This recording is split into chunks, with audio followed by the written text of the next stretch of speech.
Uh, Awesome. Thanks, Sharon.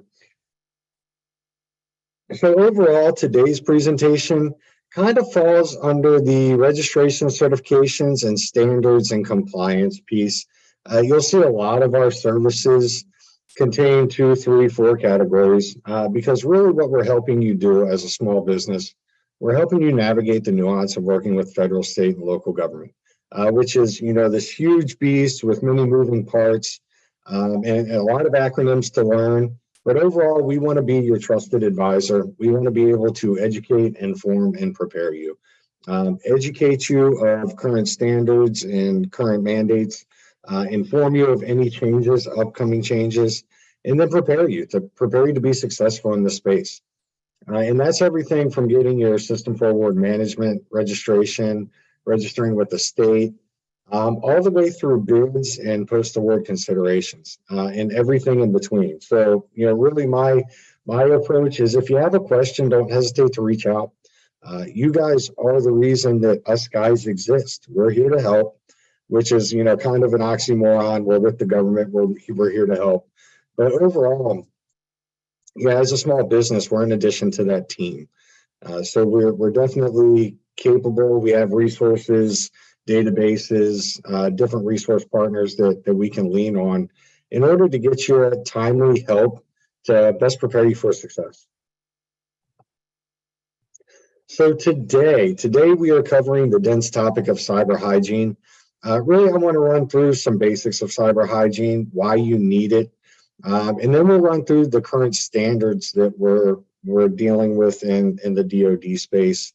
And we also want to prepare you for the upcoming standards of the cybersecurity maturity model. And then we want to introduce you to a program that we've been working for the last year and currently just revamped on our own CMMC cyber readiness program. And we have a couple of our consulting partners on the call today to introduce you to their company, their capability, in order to make sure that you have the best resources to get you through this mandate and really educate you on its value and why you need it. So what is cyber hygiene? Well, this kind of long definition, cyber hygiene is a reference to the practices and steps that users of computers and other devices take. I bolded users because really they're your change agent here. Your people are not only your number one enabler, but they're also your top liability as well. So training, change management, making sure that your employees are aware of the different processes in place, the standards, the controls, and then being able to enact them. That's of utmost importance here, because your company is only as strong as your weakest chain or weakest link there. And really, these practices, they run the gamut. It's not just a firewall. It's not just antivirus protection, things like that, but it's also physical security. It's making sure that you guys have controlled access to your building. It's making sure that you're not clicking on phishing emails. It's a lot of common sense, but also a lot of controls to ensure that you're doing things like encrypting thumb drives and really staying within that policy that you're creating here.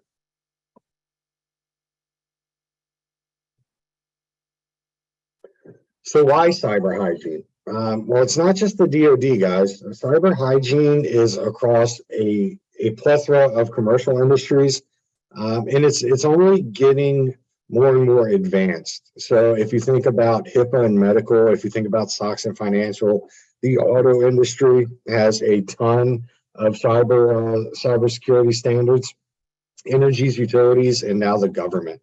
Right now, the Department of Defense is pushing their current cyber standard, which we'll talk about, but also going into a more advanced cyber standard where it's trust but verify. And when you think about this as a small business, and this is a current study just recently released, a data breach can cost you anywhere from $120,000 to $1.24 million, and that's strictly the small business market. That's enough to put you down, if not put you out. So you really want to take a look at this, not just for the DoD's sake because they said so, but for your overall health of your business. And, in the long run, this can be a really good differentiator. There is a business case to be had here, a return on investment that can set you apart from other competitors, and it can gain you more client footprint by focusing some time, effort, and resources on these areas. But overall, if you don't, then there's huge costs. You can lose intellectual property. You can have system downtime. You can outright lose your customer base, and you can get ransomed. I mean, there's multiple stories about even cities like the city of Baltimore a few years back getting held hostage by cyber terrorism. So there really is a true tangible cost to this, but there's also a tangible ROI.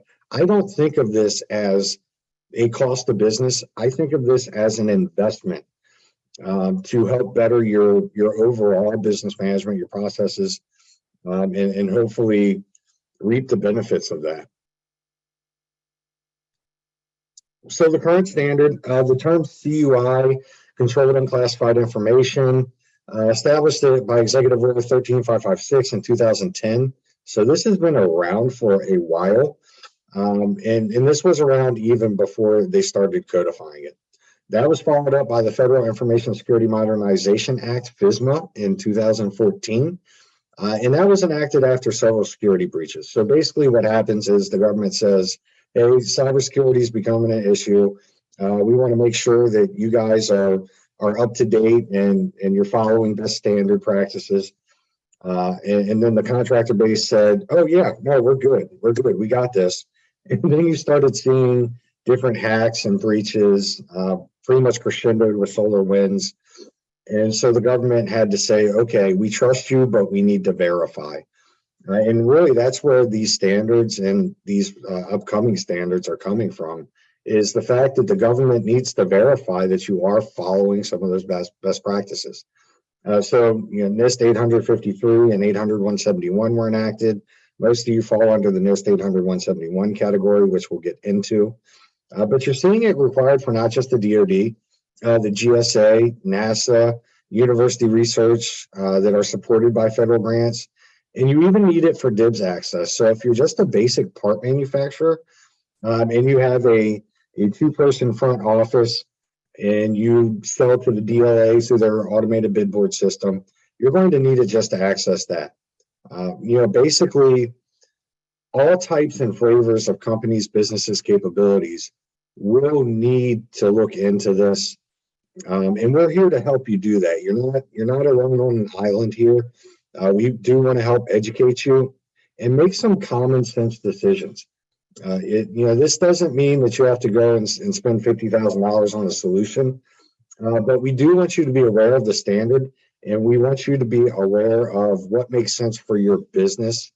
Not just from a process standpoint, but from a business case standpoint, in order for you to meet and exceed that.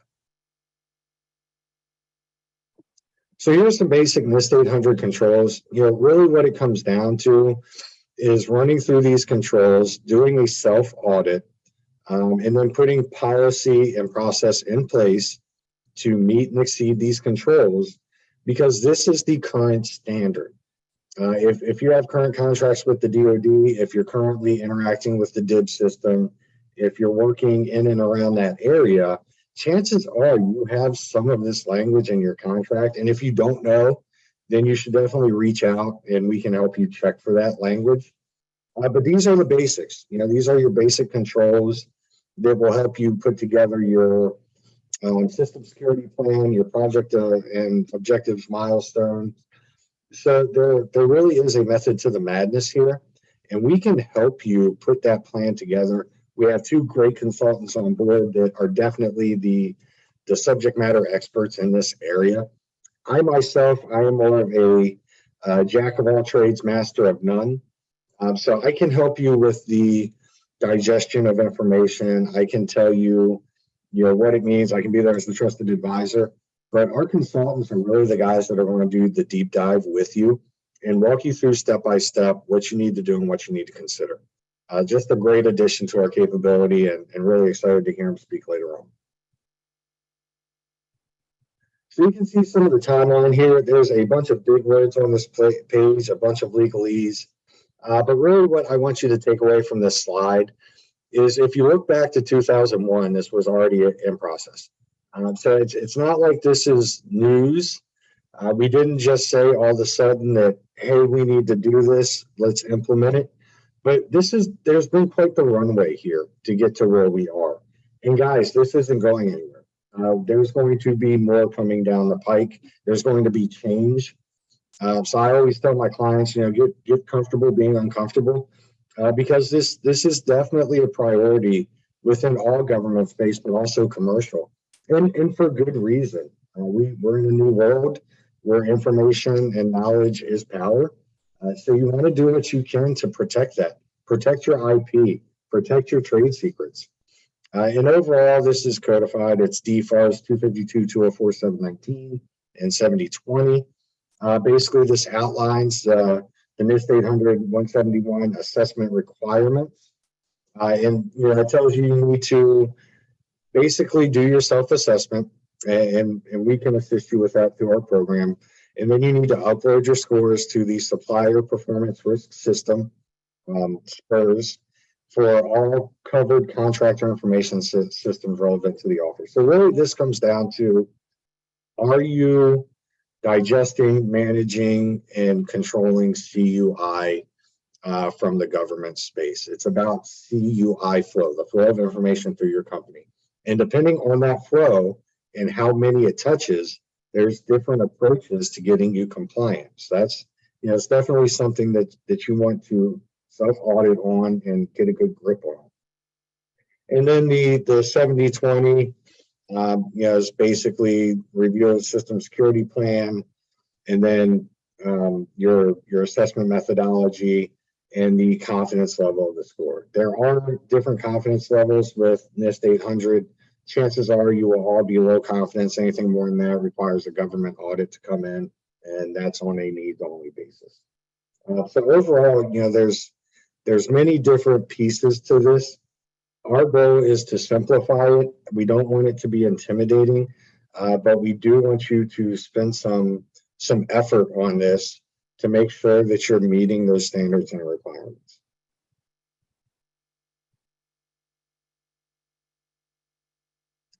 The other current standard, which is 252.204-7012, and guys, this is the DFAR, the Defense Federal Acquisition Regulation. They write this in legalese, but we do take training on it. I do read up on the DFAR changes so that you guys don't have to. If you have questions around this, by all means, feel free to reach out, and we can try to decode it for you or with you. Really what the safeguarding of covered defense information and cyber incident reporting is, it's an extension of your NIST 800-171 self-assessment. They want to know that you have these controls into place. And again, a lot of these controls are common sense, guys. It's not going to take you moving mountains to get them in place, but it will take some policy, it'll take some process, and probably some investment if you haven't already done it. What they want to know is that you're safeguarding their information. They want to know what it touches, how you use it. They want to know that you have a cyber incident reporting policy in place, because they have a very stringent policy and standard that they would like you to meet. And then they want the process ongoing. So really the first few of these are pretty basic. A lot of the clients get tripped up when it comes to the last one, performing periodic scans and real-time scans of files from external sources. But again, this is something you're investing in for your business and for your client base. No matter the industry, these cyber hygiene standards will help you and should be able to set you apart from competition and help give your client base the feel goods about working with you. Any questions so far? I know this is pretty heavy stuff, but overall we do have resources available to you that we'll get into. And that's really what you want to know about the current standard. The current standard is self-assessed. You do have contracts or contract clauses like DFAR 252, 204, 7012, which are currently in use. So, really what you want to take from the first part of this presentation is make sure you read your contract clauses, make sure you understand what's being asked of you on the self-assessment, and make sure that you get your resource partners in place that can help you through this process. So CMMC, at the cyber maturity model, the 2.0 came out in November 2021. It's an updated program structure. Really what it wants to accomplish is to safeguard sensitive information. In the end, it's all about the warfighter. We want to be able to get them capability efficiently, effectively, and securely. And really what it's, you want to enforce the defense industrial based cybersecurity standards. Again, they want to trust but verify here. And this thing's going to keep changing, guys. I think CMMC 2.0 is a good framework. I think there's still more work to do. That's my personal opinion. Disclaimer, this is not the opinion of the Ohio APEX Accelerator. This is the opinion of Billy Grill. But really what happens, what needs to happen no matter what, is they need to ensure accountability. So we need to put these in place. We need to make sure that people are accepting the standard and implementing it. And then we really want to, be able to collaborate with each other and our clients about cybersecurity and cyber resilience. The DoD has listed a lot of feedback. I think they're taking that feedback to heart. I don't think any system's going to be perfect. We're going to have to keep evolving this because the threat is steadily evolving. And this is stuff that not just the DoD, but you're going to see NASA, DOE, GSA. I mean, all of these agencies take this very seriously, and it is a priority. So I think that's not only, a change that's going to continue to evolve, but also an opportunity that's going to continue to evolve for you guys in order to, to really stay up on it, differentiate yourself, and communicate that with the client. So this is basically a visual approach to CMMC Model 1, Model 2. You'll see it went from 5 levels to 3. But you can also see the disclaimer at the bottom. The CMMC Model 2.0 is notional rulemaking, or is notional until rulemaking is complete, meaning that you could probably expect a little bit more change. This is what we have to work with. My advice to my client base and others I talk to is we have a current standard. The current standard is NIST 800-171 and DoD Safeguarding of Information. We need to manage to that current standard. We do need to be aware of CMMC Model 2.0, and we'll do our best to inform you of changes to that model. But overall, you do have a current standard that we need to meet today.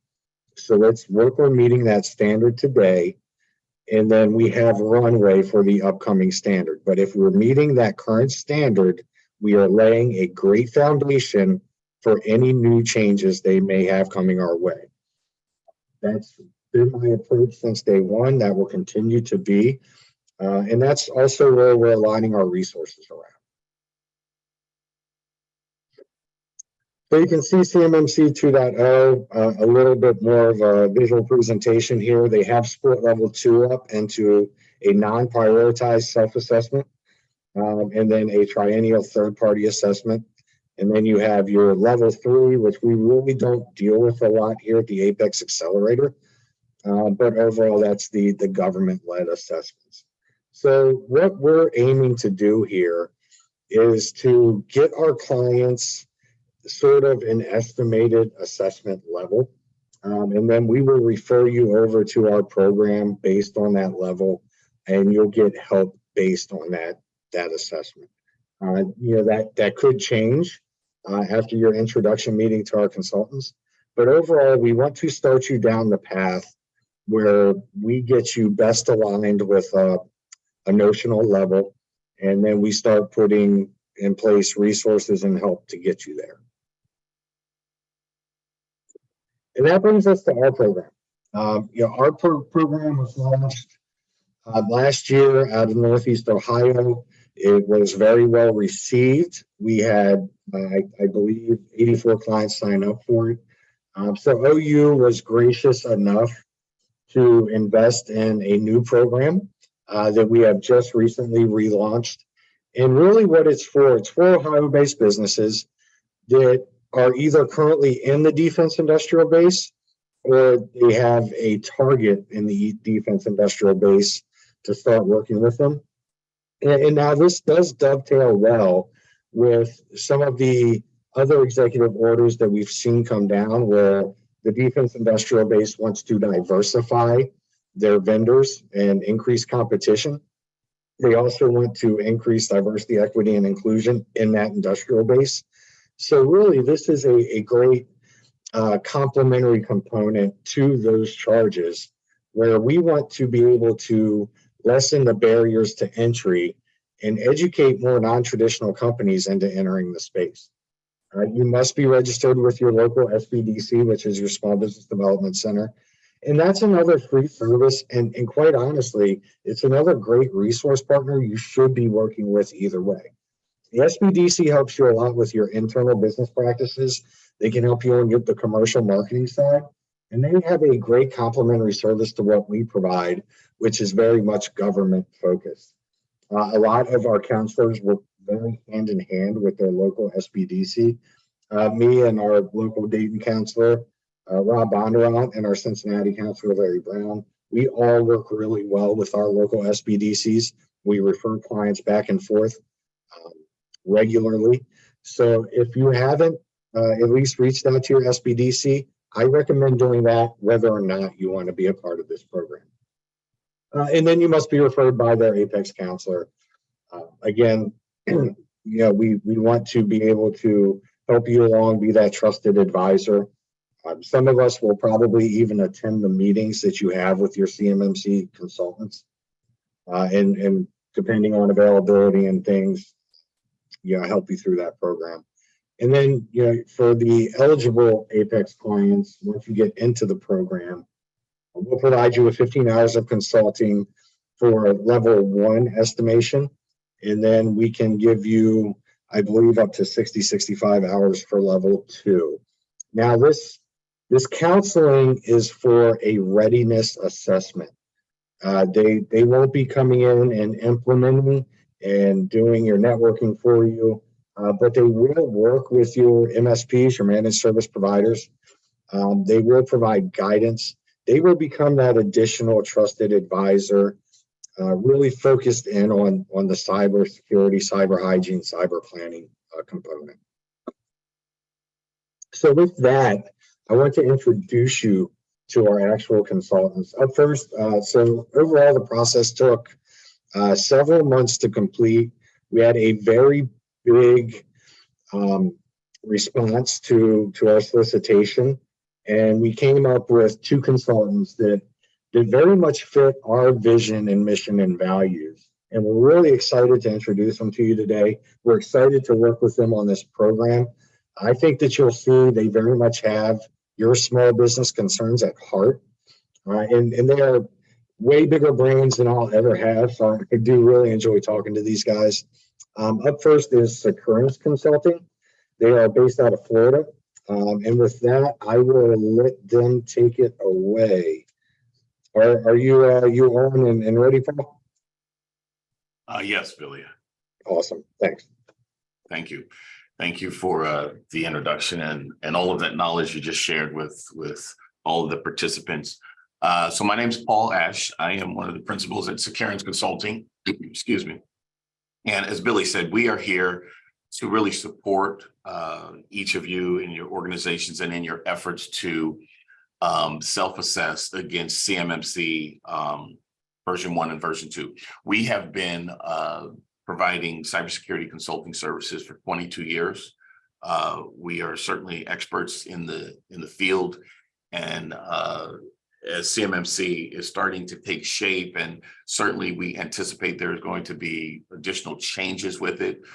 We have an internal team that continues to keep up with that research so that we can, keep you updated as we're working together on the changes and how they impact you. But more importantly, we have really specific guidance, specific frameworks. We have developed a proprietary workbook that really will step you through the process of everything that is required and is necessary for you to become compliant. And then, of course, and that's whether you're level 1 or level 2. I don't think in this program there are any level 3s. But whether you're level 1 or level 2, we have a really sound hands-on approach to kind of walk you through all of the requirements, and more importantly, kind of help you define them in a way that really makes sense to professionals and experts as you are in your own respective fields, but not experts in controls and cybersecurity and CMMC. So certainly look forward to working with you as you begin to participate in the program. And I certainly make myself available for any questions. Awesome. Really appreciate that, Paul. And I'm really, when talking to Paul, he just has such a common sense approach that I really enjoy, because really this is about what works for your individual company. We have clients from all industries, everything from advanced analytics, artificial intelligence, through manufacturing, through services. So it really does matter what you guys do. And next up is Anthony Timbers. Edwin, are you on? Yeah, Billy, can you hear me? Yep, gotcha. Thank you for that introduction. So this is starting everyone. Thank you all for having us today. Yeah, you're cracking up a little bit there, Edwin. Okay, is that better? A little bit, yeah. You can keep going. I'm one of the lead project managers here at Anthony Timbers LLC, and just a little about us. I'd like to say that we are an organization made up of creative problem solvers.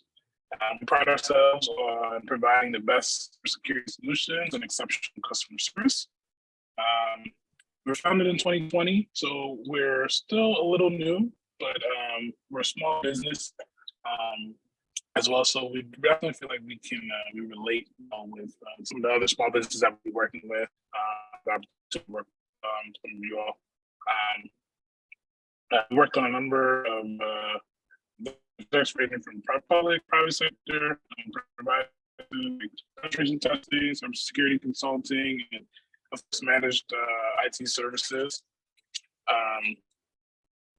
We currently work on a contract in the state of Virginia where we implement CMMC for other small DoD contractors. So you can definitely rest assured that we are MMC experts, and we will work with you all hand in hand to make sure that CMMC goals are met. So that being said, for those of you that we have the pleasure of working with, we'll do our best to ensure that your CMMC goals are met, and of course, myself will always be available if anyone has any questions, as well as Anthony, who's the CEO of our company. He's always available as well. Thank you. Awesome. Appreciate you guys, Edwin. So altogether, those guys are going to be running our program. They are a wealth of knowledge and resources. Highly suggest that you guys get with your local APEX Accelerator counselors and start to learn more about how to get referred over to the program if you're not already in that. If you have participated in one of our last programs that we had last year, you are more than welcome to come back and participate in this one. So definitely any questions, reach out. If you don't know who your APEX Accelerator counselor is, feel free to reach out to me. My name and number and email on the last slide. So always a resource as well. Hopefully we can together get you guys educated, informed, and prepared. One last slide I want to put out there is some additional resources. The Ohio Manufacturer Extension Partnership Network is throughout Ohio, we have many MEPs locally. We are considered a DoD manufacturing community federally. So with that in place, they do have some subsidized support that they can give you around things like CMMC, but also robotics, artificial intelligence, predictive analytics. So if you're a manufacturer and you're not currently in touch with your MEP, highly recommend it. Another resource partner we work very closely with. Another really great resource is Blue Cyber. Blue Cyber was stood up by the CISO, Chief Information Security Office over at Secretary of Air Force. They have a monthly boot camp that will take you from A to Z around educating you about cyber hygiene, the upcoming CMMC standard, current NIST standards.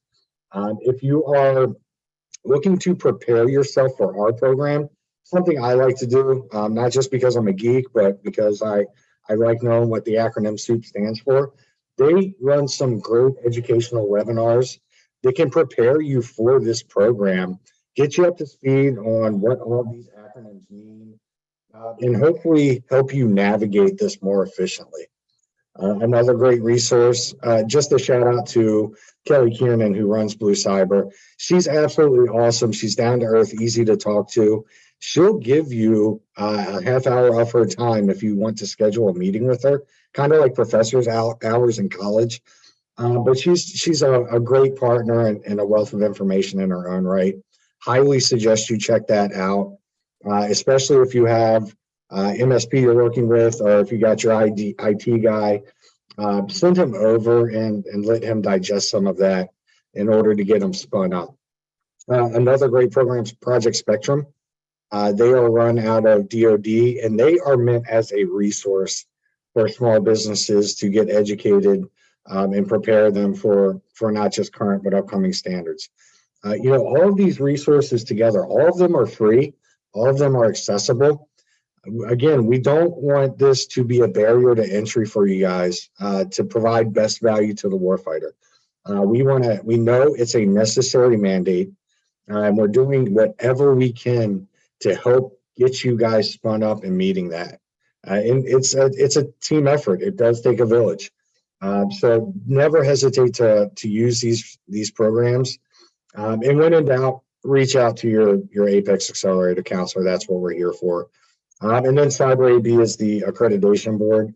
If you are working with managed service providers, it's become kind of like the Wild West out there, where everybody can speak the acronym. Doesn't necessarily mean they know it. I would highly suggest, if you are working with outside IT, that you run through the Cyber AB website. They have a marketplace tab where you can check the certifications of your provider. Because just a note, if that provider is holding your data, they need to be meeting the standard as well. So this is very much propagated throughout the industry. And not to keep repeating myself, but if you do have questions and you need somebody to help you look those guys up, reach out to us and we can assist. Now, last slide, that's my contact information. I'm pretty much 24/7 guy if you need it. I am out of town next week at a conference, but we'll be responding as quickly as I can. And overall, we're all here to help. So if I'm not the guy, I can get you to the right guy. It's my tried and true approach. If I don't got a guy, I got a guy who's got a guy. Because it's impossible to know everything. That's why we work with our resource partners, our consultants, and our other counselors in our other states. Any questions? I know we ran through that pretty quickly. I know I talk fast, but overall, we are here as a resource, and we're definitely here today to answer any questions, concerns that you may have prior. And you can either type in the chat or unmute yourself.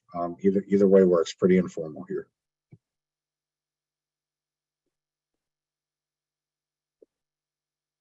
Well, I'm taking that silence as golden.